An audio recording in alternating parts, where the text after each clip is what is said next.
Okay, so today we're diving into a topic that I think is super relevant for a lot of women out there. We're going to be talking about ureaplasma infections and how they can really mess with, the balance down there. We're talking vaginal health, and we're going to really explore how these infections can impact the vaginal microbiome, that delicate ecosystem, and look at some ways we might be able to support a healthier environment. Yeah, absolutely. I think this is a topic that doesn't get enough attention, Yeah. and it can be confusing, with all the different factors involved. So, yeah, we've got some really interesting stuff to dig into today. We have this article here. It's called Ureaplasma Infection and Vaginal Health. And we've also got some notes here about a product called Valence Complex and a website, vaginalquiz.com. So we'll be pulling from all of those resources. Awesome. So I guess our mission today is to really unpack this whole ureaplasma thing and hopefully shed some light on how to maintain good vaginal health. So let's just jump right in, shall we? We hear this term all the time, right? The vaginal microbiome. But what does it actually mean and why is it so important for us? Okay, so think of the vaginal microbiome like a bustling city, right? Like a community of all these different microorganisms just hanging out and living their lives. Okay, I like that analogy. And in this community, you've got the good guys, the beneficial bacteria, and the not so good guys. The good guys, the real MVPs here, they're usually these lactobacillus bacteria. Right, lactobacillus. We hear that a lot, especially with like yogurt and probiotics and stuff. Exactly. So these lactobacillus are like the superheroes of the vaginal microbiome. They produce this really important substance called lactic acid. Okay, lactic acid. And that's what gives yogurt that tangy taste, right? Yeah, exactly. But in the vagina, lactic acid is crucial for maintaining the right pH balance. It keeps things nice and acidic, ideally between 3.8 and 4.5 on the pH scale. So it's like a natural defense mechanism. Precisely. Yeah. This acidity is like a protective shield against the overgrowth of the not-so-good guys, those bacteria and other organisms that can cause problems. Got it. So it's a delicate balance, and we want to keep the good guys, the lactobacillus, in charge. Absolutely. Now, here's where things get interesting. When a ureaplasma infection throws a wrench in the works, it disrupts this whole delicate ecosystem. Okay, so let's talk about that. How exactly does ureaplasma mess with this system? What kind of ripple effects does it cause? Well, one of the first things that happens is those lactobacillus populations, they start to decline. It's like imagine those invasive plants moving into a pristine forest and choking out all the native species. Right, it weakens the whole environment. Exactly. So when those beneficial lactobacillus dwindle, it weakens the vagina's natural defenses, making it easier for other, less friendly bacteria to take over and thrive. And I remember reading in that article that inflammation is a big part of this whole process too, right? Absolutely. When ureaplasma starts to proliferate, the body's like, wait a minute, something's not right here. And it triggers an immune response to try to fight it off. Okay, so our bodies are trying to protect us? Yeah, but that immune response leads to inflammation in the vaginal tissues. And that inflammation is what causes a lot of the uncomfortable symptoms, like the itching, burning, and even pain in the pelvic area. So it's not just the infection itself, it's the body's reaction to it that's causing these symptoms. Right. And then there's another consequence of that lactobacillus decline that we need to talk about. pH changes. Right, the pH. And why is that a problem? Okay, remember how we talked about how the acidity from lactobacillus is like a primary defense mechanism? Yeah, the protective shield. Well, when their numbers drop, less lactic acid gets produced, and that vaginal pH starts to climb. It becomes more alkaline, less acidic. So the shield gets weaker? Exactly. And a less acidic environment is basically an open invitation for all kinds of other bacteria to move in and set up shop. And this shift is often linked to something called bacterial vaginosis, or BV. BV, yeah, I've heard of that. So it's not just one isolated thing, it's like a domino effect. Yeah. Defenses weaken, inflammation sets in, the pH changes, and I'm guessing this can create even more problems. You're exactly right. When that vaginal barrier is compromised by ureaplasma overgrowth and the whole microbial imbalance, it becomes much more susceptible to other types of infections. Oh no, like what? Well, it can be common things like yeast infections. Ugh, those are no fun. Yeah, definitely not. Or urinary tract infections, UTIs. Oh, those are the worst. So annoying. And unfortunately, it can also make someone more vulnerable to sexually transmitted infections. Wow, okay, so this is serious stuff. It sounds like what might seem like a localized issue can actually have pretty far-reaching consequences.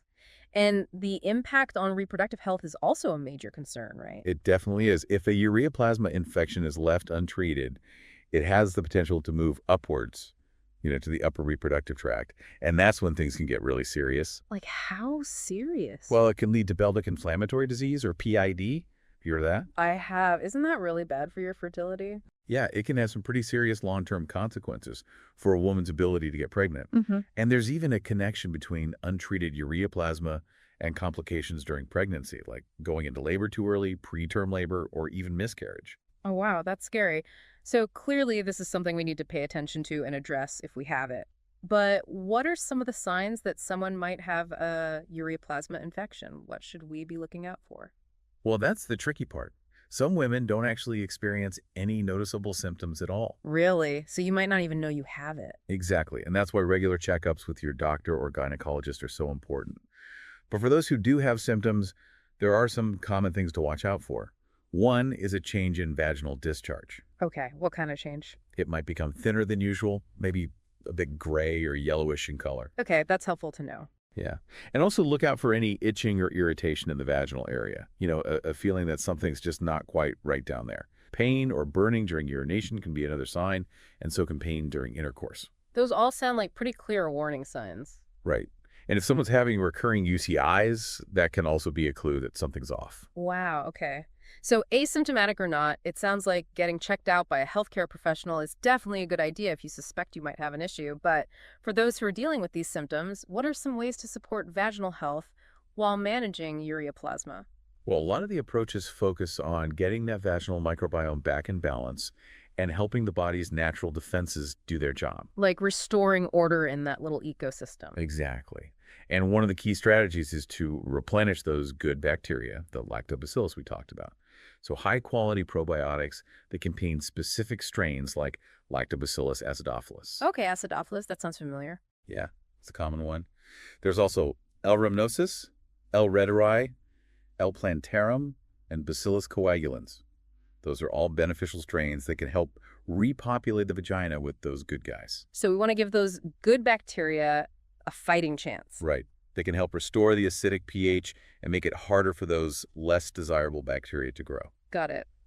That makes perfect sense. What about the inflammation we talked about earlier? Are there ways to naturally soothe that discomfort? There are. Some natural ingredients have soothing properties that can help calm inflammation. Aloe vera, for example, has been used for ages to soothe irritated tissues. And reishi mushroom is another one that can help support the body's natural healing processes. Oh, reishi mushroom. Interesting. I usually think of that for immune support. And you're right, that brings us to another important aspect, boosting the body's overall resilience. So not just treating the symptoms, but strengthening the whole system. Exactly. A strong immune system is essential for long-term vaginal health. So things like arabidopgalactin, and again, reishi mushroom can be beneficial. They can enhance immune function and help the body manage these imbalances. Okay, so we're talking about a two-pronged approach, addressing the immediate issue and building up the body's defenses for the long haul. Exactly. Now, I saw in the notes that there was also some mention of addressing what they called opportunistic pathogens. Opportunistic pathogens, what does that mean? Well, it basically refers to using natural compounds that can help reduce the levels of those not-so-good bacteria, including ureaplasma, but without wiping out the good lactobacillus. It's about finding that balance. So it's like targeted pest control? You could say that. Some examples of these natural antimicrobial agents are oregano leaf extract and caprylic acid. Okay, interesting. So to summarize, we're talking about replenishing the good bacteria, calming inflammation, strengthening the immune system, and keeping those less helpful microbes in check. Now, our notes mention a product called Balance Complex. I'm curious, how does that fit into this whole picture? So Balance Complex is described as a supplement that's specifically designed to address the many challenges associated with ureaplasma infections and just promote a healthy vaginal microbiome overall. Okay, so it's kind of like a multi-pronged approach in a bottle. Yeah, you could think of it that way. It's a blend of those key categories we've been talking about. Probiotics to restore the good bacteria, natural ingredients that have antimicrobial properties, and components that support a healthy immune response. The goal is to create that comprehensive approach to restoring and maintaining balance. It sounds pretty promising, and I noticed in the notes that Balance Complex has been around for a while now, over a decade actually. That usually means it's doing something right. It does suggest that it stood the test of time. And the notes say that over 15 million capsules have been sold, which is pretty impressive. Wow, that's a lot of people. It is. And it's marketed as being unique in that it combines a high dose of probiotics, 100 billion CFU per gram, with cranberry and D-mannose, which are specifically for urinary tract health. Well, that's interesting. So it's addressing both vaginal and urinary health. Exactly. And just so everyone's clear, CFU stands for colony-forming units, which is basically a measure of how many live and active bacteria are in a product. Thanks for clarifying that. I always see CFU on probiotic labels, but never really knew what it meant. And it also says here that Balance Complex has over 17,800 five-star reviews on Amazon. That's got to count for something, right? It definitely suggests a lot of satisfied customers. They describe it as a maximum strength 17-in-1 strain blend, specifically targeting things like odor, itching, and discharge. And they emphasize that it's non-GMO and produced in an FDA-registered GMP-certified facility. Okay, so that's reassuring from a quality control standpoint, and there's a 100% money-back satisfaction guarantee, too. Yeah, it looks like they're pretty confident in their product. So let's get into the specifics of what's actually in this balance complex. What are the key ingredients, and how do they contribute to all these potential benefits? All right, so the foundation is this potent vaginal probiotic blend, providing that 100 billion CFU per gram. So we're talking serious probiotic power here. Yeah, they're not messing around. And they include a diverse range of strains. You've got your Lactobacillus acidophilus, which we talked about earlier. Its main job is to maintain that acidic pH in the vagina and keep those bad bacteria at bay. Right, the good old acidophilus. Then there's Lactobacillus rhamnosus, which is believed to help keep the microbial balance in check and also strengthen the body's immune response. So it's doing double duty. Exactly. And then you've got Lactobacillus reuteri, which is in there to help boost the immune defenses in the lining of the vagina and reduce inflammation. Okay, so that's targeting those uncomfortable symptoms. Right. And then there's Lactobacillus plantarum, which brings some antioxidant power to the table and helps with tissue repair. Antioxidants are always a good thing. Definitely. And last but not least, there's Bacillus coagulans. This one's in there to help promote long-term vaginal balance and prevent future infections from taking hold. So it's like a little army of good bacteria all working together. Exactly. And then in addition to the probiotics, you've got that cranberry and D-mannose blend that we mentioned earlier. Right, the urinary tract support team. How do those two work together again? So cranberry is thought to help prevent bacteria from sticking to the lining of the urinary tract, making it harder for them to cause infections. And D-mannose, which is a type of sugar, actually binds to certain bacteria in the urinary tract, allowing them to be flushed out more easily when you pee. That's pretty clever. And it doesn't interfere with the vaginal flora, right? Exactly. It's a very targeted approach. Now, let's move on to those natural antimicrobial components. Okay, those were the oregano leaf extract and the caprylic acid, right? That's right. So you've got 250 milligrams of oregano leaf extract, which we talked about earlier. It's a natural antimicrobial that can target those less beneficial bacteria, like Ureaplasma, without harming the good guys too much. And then there's 400 milligrams of caprylic acid. It's a type of fatty acid that has both antifungal and antibacterial properties, further supporting that microbial balance and helping to bring down inflammation. Okay, so it's like a 1-2 punch against those unwanted microbes. Exactly. And then there are a couple other interesting ingredients in here too. Protease and cellulase. Those sound familiar, but I can't quite place them. What are they all about? So those are enzymes. They're like little helpers that break things down. Okay, but what do they break down? Well, in this case, they help to break down biofilms. Biofilms? What are those? Think of biofilms like a protective shield that bacteria build around themselves. It's kind of like a slimy, sticky layer that makes them harder to kill. Oh, so they're hiding out in their little fortresses. Exactly. But protease and cellulase can help disrupt those biofilms, which makes the probiotics and the natural antimicrobials more effective. That's pretty ingenious. So it's like they're clearing the way for the good guys to do their job. Precisely. Now, there are a few other ingredients in Balance Complex that are worth mentioning. There's aloe vera leaf, which provides 50 milligrams of soothing and anti-inflammatory power to help calm irritation and promote healing. Okay, aloe vera, that makes sense. Yeah. Then there's arabinogalactan, also at 50 milligrams. This one acts as a prebiotic, which means it basically feeds the good bacteria in the gut. Oh, so it's like fertilizer for those good bacteria. Exactly. And a healthy gut microbiome can actually have positive effects on vaginal health. Really? I didn't know that. Yeah, there's a connection there. And arabinogalactan also supports the immune system, which is always a good thing. Absolutely. What else is in there? Okay, so we've got anise seed, which has both antimicrobial and anti-inflammatory properties. Okay, so it's another multitasker. Yeah, it helps reduce those unwanted microbes and calm irritation. And then there's black walnut hulls. Black walnut hulls, I've never heard of those. They've traditionally been used for their antibacterial and antifungal properties. And they're also thought to help with detoxification. Interesting. Okay, what else? We're almost done.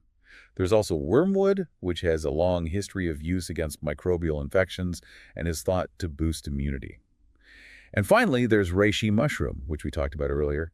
It's an adaptogen that helps the body manage stress, reduces inflammation, and supports immune resilience. Wow, that's a seriously comprehensive blend of ingredients. It sounds like they really thought of everything. It does seem like a very well-rounded approach to supporting vaginal health. So, beyond considering a supplement like Balance Complex, what other practical steps can someone take to manage ureaplasma infections and maintain a healthy vaginal environment?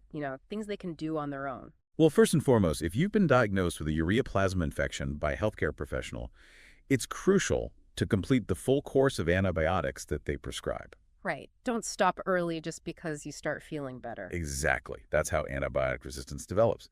And then, of course, practicing safe sex, using condoms consistently, is essential to reduce the risk of transmitting or acquiring ureaplasma or other infections. Okay, safe sex. Check. And it's also a good idea to avoid douching. Those vaginal washes that are marketed as cleansing, they can actually do more harm than good. They disrupt the natural balance of the vaginal microbiome. Right, I've heard that. So just say no to douching. Exactly. And try to avoid harsh, fragrant soaps or other products in the vaginal area too. They can irritate the delicate tissues and disrupt the pH balance. So gentle is the name of the game. What about diet? Does that play a role? Absolutely. Staying hydrated is super important. Make sure you're drinking plenty of water throughout the day. That helps support the body's natural detoxification processes. Okay, water, check. And incorporating probiotic-rich foods into your diet can also be beneficial. Things like yogurt with live and active cultures, kefir, fermented vegetables, things like that. So basically, feed those good bacteria. Exactly. Give them the fuel they need to thrive. Awesome. Now, before we wrap up, I wanted to circle back to something that was mentioned in our notes. Vaginalquiz.com. What's the deal with that? Oh, yeah, that's a really interesting resource. It's basically a quick quiz you can take online to get a better understanding of your individual vaginal health. So it's like a personalized assessment. Exactly. It's designed to be super quick, less than 2 minutes, and it's based on science. It's meant to help you figure out what might be causing any discomfort, dryness, odor, or if you just have a feeling that something's off down there. So it's a good starting point if you're not sure what's going on. Right. It's free, private, and you get your results instantly. And based on your answers, it gives you a personalized breakdown of your vaginal health, highlighting any potential imbalances and offering suggestions for what you can do about them. That sounds super helpful, so it might recommend specific supplements or lifestyle changes. Exactly. It could point you in the direction of something like Balance Complex or give you some tips for making adjustments to your daily routine that could benefit your vaginal health. I love that. It's like having a virtual health coach right in your pocket. It's a great way to get some quick insights and figure out what your next steps might be without having to book a doctor's appointment or spend hours researching online. Awesome. Well, I think this has been a super informative deep dive. I know I've learned a lot. So to recap, it seems like understanding and actively supporting the balance of our vaginal microbiome is absolutely key to managing ureaplasma infections and just maintaining good vaginal health overall. I completely agree. And Balance Complex seems like a really promising option for providing comprehensive support for that delicate ecosystem. So for our listeners out there, I encourage you to take some time to really think about what we've discussed today. Maybe check out the ingredients in Balance Complex or even take that quiz at vaginalquiz.com. It could be really eye-opening. And ultimately, it's all about taking a proactive approach to your health, listening to your body, and doing what you can to support your well-being. Great advice. Thanks for joining me for this deep dive. Until next time, take care of yourselves. Take care. Bye.